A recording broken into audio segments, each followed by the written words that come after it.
C'est pour moi un grand honneur, mais aussi un profond privilège de prendre la parole à l'ouverture de cet atelier de revue annuelle 2025 et de planification stratégique 2026 du 9e programme de coopération entre la République de Guinée et le Fonds des Nations Unies pour la population, l'UNFPA. Depuis de nombreuses années, l'UNFPA accompagne notre pays dans des domaines qui représentent bien plus que des politiques publiques. Ce sont des enjeux de dignité humaine, de justice sociale et de développement durable. Par rapport à la santé maternelle et néonatale, la planification familiale et la santé reproductive, la lutte contre les violences basées sur le genre, l'autonomisation des femmes et des jeunes, mais aussi la valorisation de notre capital humain, ressources premières et richesse ultime de la Guinée.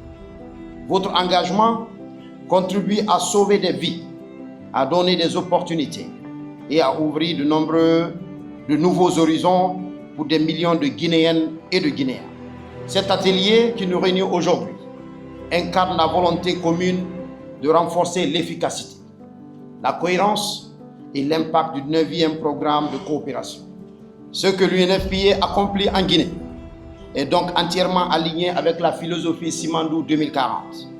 Protéger la santé, renforcer les capacités, libérer les talents et créer les conditions d'une prospérité partagée. La revue 2025 et la planification 2026 que nous engageons aujourd'hui représentent une étape critique. Elles permettront de mesurer les progrès réalisés, identifier les goulots d'étranglement, mais aussi ajuster les priorités, renforcer l'alignement entre les politiques nationales, garantir une mise en œuvre plus efficace et plus inclusive. Le 9e programme de coopération Guinée-UNFPA, couvrant la période 2024 à 2028, est en parfaite adéquation avec les priorités nationales telles qu'articulées dans le programme Simandou 2040. De plus, il est aligné aux objectifs définis par le plan cadre d'assistance au développement des Nations Unies, assurant ainsi un alignement stratégique optimal de nos efforts conjoints.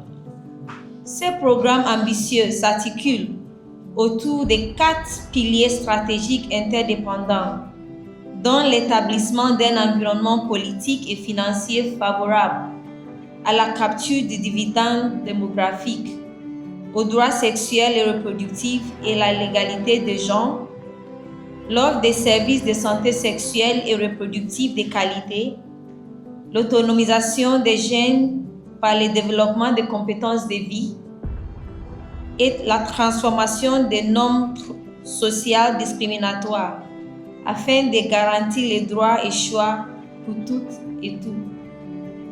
La mise en œuvre de ce programme vise à renforcer la marche de la Guinée vers le zéro décès maternel évitable, zéro besoin non satisfait en planification familiale et zéro violence basée sur le genre, dans un esprit de redevabilité et d'efficacité, à travers différents outils de la revue et la planification.